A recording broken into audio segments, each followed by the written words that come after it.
Hey everybody, it's me, the Real King BC, and honestly, today I just want to talk about um, different ways of measuring success and failure because I've actually been seeing a couple of people talking about whether something was successful or whether something was a failure. Obviously, I'm talking about a specific topic here, um, so please bear with me. Now, there are multiple different ways of measuring success and failure. And in my opinion, that's definitely for the best because um, measuring whether something actually was successful or was actually a failure can be quite complicated. Um, so having more than just way of measuring um, whether something actually was straight up a success or just a huge bomb um, is a good thing. Not to mention the fact that it also shows that we're basically evolving, right? We're changing the way we think.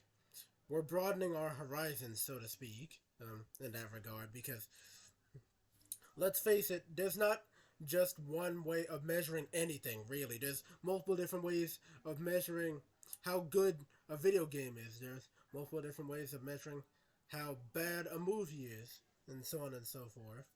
Um, there's multiple different ways of measuring which kind of toys kids will get, or which kind of toys teenagers will get, and so on and so forth. Um, but yeah, multiple different metrics is again, it's just a great idea in general. But anyway, um, getting more specific here, I want to talk about the way that people score things. Um, Sometimes they use grades like A, B, C, D, and maybe even F, or sometimes they'll use scores, right? Like numbers from 1 to 10, or maybe they'll use emojis, which in itself is actually rather interesting and pretty unique. Not many people rate things by emojis, but in my opinion, it's a nice touch that people have decided that, well, some people anyway, that they would rather just use emojis to rate things rather than just using numbers. And then you have the star system um, from 1 to 5 or from 1 to 10, whatever. We're all familiar with that, right? At this point, yeah, pretty much. And then you got reviews. Reviews are important, sure, but at the same time, reviews aren't always impactful, nor are they always indicative of how good something is. Like, um, say a movie got like really good reviews, right? And there's actually really good examples of this. Say a movie got really good reviews, right? Like glowing reviews from like multiple movie critics and so on. But then when you go into the theater and you watch it, you realize that while it's not a bad movie, it's just okay. Maybe it was overhyped, um, and so on and so forth. And you don't think it's that good. You don't think it's a bad movie, but you don't think it's that good either. You just think it's okay. You think that the movie critics may have overhyped the movie and made it seem like it was something special when really it wasn't. But yeah. And of course, that happens in video games and TV shows and comic books too, and literature in general, um, music as well. So, yeah. And I want to start off with a great example here Starfield. Now, Starfield is a first party Xbox title made by Bethesda themselves, who are now owned by Xbox, interestingly enough. There's been a huge wave of controversy surrounding Starfield, and I'm not um, getting into that. That's not what this channel is about. I don't talk about controversy, nor do I want to get into any controversy. Um, so please don't leave any ridiculous comments that pertain to the controversy. It's fine if you say you're not a big fan of Starfield. That's all well and good if we're being honest here. Or if you thought it was overhyped, that's also fine. But um, please don't be a jerk about it. Please don't be controversial, and try not to be toxic. So yeah. Anyway, Starfield by multiple different metrics is a huge success. It um, it got a lot of people to play it in such a short amount of time. Um, Actually, in just like a month, like 10 million people were playing it, which is insane. At first, um, it was 1 million, then it became 2 million, then it became 6 million, and now it's 10 million right now. So yeah, and literally just a couple weeks, like I think it was like over 2 weeks. A lot of people were playing that game, both on console and in PC, and also with the help of Game Pass as well.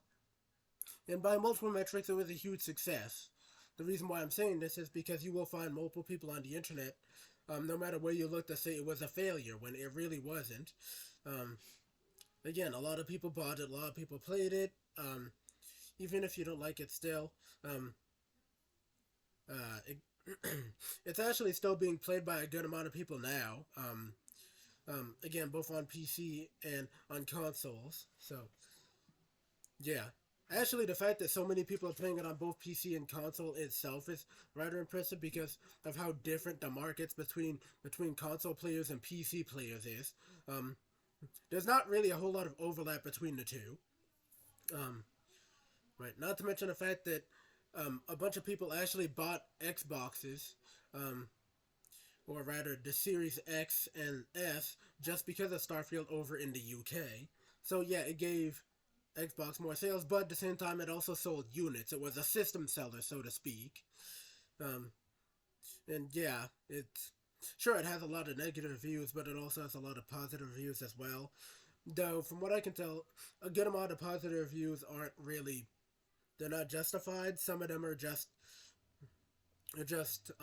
saying that Starfield is a bad game without elaborating, and some of them are just review bombing, saying it it's just a 0 out of 10 and it doesn't deserve to be a good game. Yeah, I'm not gonna get into that, but yeah. Um, but yeah, like I said, by multiple metrics, Starfield was a huge hit. It sold units for Xbox, not to mention the fact that um, it did really well numbers wise, if we're being honest here. Again, a lot of people bought it, a lot of people played it, a lot of people are still playing it. A lot of people actually, while while they don't think that Starfield is a perfect game, they still think it's a really good game. It's a really fun game, and if you don't think so, that's fine. But again, there are a lot of people who do in fact say that yeah, it's a really good game. Again, sure, it's not a 10 out of 10, but most aren't. Um, it doesn't need to be a 10 out of 10. It just needs to be a really good game. It just needs to work. And as it turns out, it's not as buggy as Bethesda's other games at launch. From what I've heard, and I'm not really a Bethesda fan, so please um, correct me in the comment section or maybe add some detail if you can. Um, People have often said that sorry, that at launch, Bethesda's games are full of lots and lots of bugs, and it's usually up to people in the modding community to fix said bugs and so on, because it takes Bethesda a while to fix the bugs themselves. Um, but with Starfield, it's different. With Starfield, there were a couple bugs at launch. There weren't too many of them. Most of them were very minor and very easy to get rid of. And Starfield has already had a couple updates already, at least a few that have gotten rid of those bugs. I'm guessing, though there was at least one glitch that was the worst so far, but that was a save data glitch that I'm not entirely sure if it's still around. Maybe it's not. Please say so in the comment section. But yeah, that was the only major glitch that Starfield got, a save glitch. Um, and that was it. They haven't had any other major bugs so far. Yeah. But yeah, um, Starfield is a success by multiple metrics. It's a success in multiple ways that you could possibly think of something as a major success, and it's going to continue to be successful moving forward. No matter how many people come out of the woodwork and say it was a failure when it clearly wasn't. Those people are liars, by the way. Don't believe them. They don't know what they're talking about. Um, and so that's just, again, a good example. Sometimes you can measure how successful a game is by player engagement. Sometimes you can say, oh well, it sold this many copies, like it sold like 5 million copies or something. So yeah, it was a success. It had really good reviews, so it was a success, and so on. People are still playing it. people are still enjoying it. They still talk highly about it. The dev team is still working really hard on it and adding a lot of really cool stuff. There's just a lot of ways to measure how successful a game really is, if we're being honest here. So yeah, but yeah, that's just how I see it. In my opinion, it's great that there's different ways of measuring success. Because if you only had one way, then honestly, that would just make things unnecessarily complicated. It's just that's how I see it. If you see it differently, then say so in the comment section. And yeah. Um, but real quick, I want to point something out. Reviews, yeah, they're important, but at the end of the day, they're not as important as people think. Hell, a really good game can get bad reviews and it still sells well. A bad game can get good reviews and it's still sold like really bad, right? And this goes for mediocre games too. Like maybe people did like it and maybe it was a decent game, but it got really bad reviews and people just thought it was just a very middle of the road game. Maybe they thought it was boring and so on. So that's why they thought it was mediocre. Reviews are important, yeah, but they're not the end all be all. They're not the most important thing in the world. They don't really matter at the end of the day as much as people like to say it they do. I'm not discouraging people from doing reviews. I'm not attacking reviewers, alright?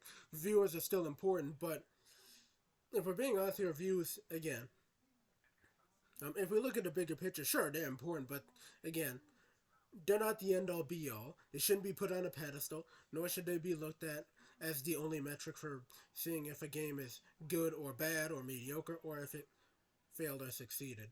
That's just how I see it. But yeah, anyway, that's all I got. Um, if you have more ways of measuring success, right, or rather, if you know of more ways of measuring both success and failure, then please say so in the comment section. Did I miss any? Please let me know. Do you like Starfield? Do you not like Starfield? Are there any games that you thought got reviewed fairly or unfairly, and so on and so forth, and so right? And what is your favorite metric for reviewing, or just in general? What is your favorite metric to judge something over, be it a game or a movie or a book? Please say so in the comment section. And of course, all the important stuff is in the description. Don't forget to check it. So yeah, that includes my social media stuff, by the way. Don't forget to check that either. And yeah, all of you know what to do. I won't hold your hand through the process. This is the Real King signing out, and please try not to be toxic. Have a nice day, everybody.